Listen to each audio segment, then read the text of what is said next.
The last question we ask all our guests is, as you know, our approach at FAIR is to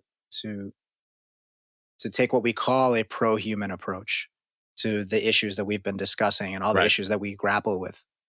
So, why don't you go ahead and think out loud about what pro-human means to you? How do you conceptualize that idea, and how other people can take that concept and run with it in maybe the ways that you were just talking about? I mean, I do like, and I'm so committed to it that I've forgotten the Roman author who, stated it, but the epigram that nothing that is human is foreign to me. It's, I find that like a truly profound statement. And I think cultivating an appreciation for that. I was, there's a book by the American novelist Bernard Malamud called The Fixer, which is about a guy in like turn of the century Ukraine. I think it's Eastern Europe, who gets caught up in a pogrom and he's accused of killing Christian babies to make matzah. It's like the blood libel. And what's profound about it is, it's an American Jew imagining this in terms of universal humanity, of like, you get into the mindset of what it feels like to be othered that much, because a lot of it is from the perspective of the guy who is going to be killed because of this. But it also paints how societies take people who were part of a society and then other them so profoundly. And, being aware of that. And then also being aware, and this is what I love about kind of libertarian ideas and, and about markets and about the concept of gains from trade, like the idea that if absent force, we tend to, humans are very social and we exchange a lot, sometimes economically, sometimes culturally, sometimes, physically and all of this kind of stuff. But it's like we tend to do it because like we will be better off. Like if you have something that you don't value as much as I kind of value it, and I have something I don't value, at the end of an exchange, if I give you $1 for a glass of milk, you're better off because you didn't want the milk, and I'm better off because, I didn't want the dollar as much.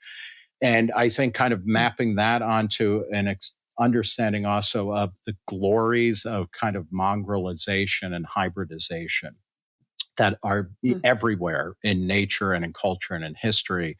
I think a lot about, for me, I think the study of history is fundamentally about a pro-human approach.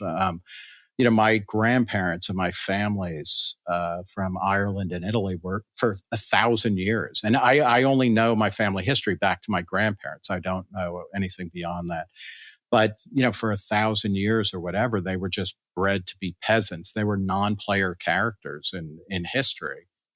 And they, they came to America and then suddenly like, what am I? Like, I'm neither Irish nor Italian. I am American, but I'm a different American than my parents or grandparents were. And my kids are radically different. They have a different, kind of heritage, genetic and ethnic, as well as financial and economic. And the idea of, that endless mixing and churn, which can be very overwhelming and it can be exhausting, but it's also, it's reality, and it's really exciting because we're constantly in a kind of social and cultural and political active alchemy where we're just taking base materials and kind of creating something more valuable out of them. And to me, thinking about that and thinking about humans, I mean, like, this is kind of fucking great, right? That the three of us are on this podcast. We are all super of the moment. We're all super Americans, and Melissa, I have to give you, like, you get the gold medal because you chose to be here. I mean, I guess Angel and I chose not to leave, so that's okay, but we're kind of lazy. In fact, if I'm recalling correctly, we're both living within a couple dozen miles of where we were born. I somehow I was born in Brooklyn. I live in Lower Manhattan. I traveled around the country and I ended up not far from home. Angel, you're like from New Jersey, right? And you're in New Jersey or in New York. Yeah. But what I'm getting at is, the idea that, that mongrelization and the hybridization and that process and discovery, it's kind of beautiful and wonderful. And what are the attitudes, what are the mindsets, what are the institutions that allow that to happen, not without problems, because there are, but as frictionless as possible and as powerful as possible. And there will be times where we want to limit it, but it's like, no, that's the way to riches, both, material and immaterial. So for me, and in an American context, it is very much grounded in the idea of history and of migration, both within the country and from without the country, and then constantly looking at what is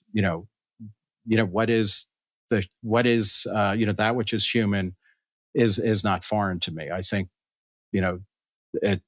that inspires me on a daily basis. And I don't know, and this is a real loss or a real lack.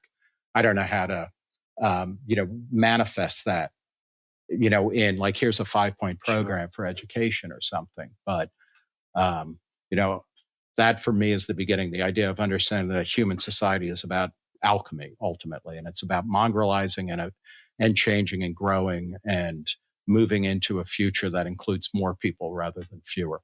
That's beautiful. That might be my favorite answer to the pro-human question of all.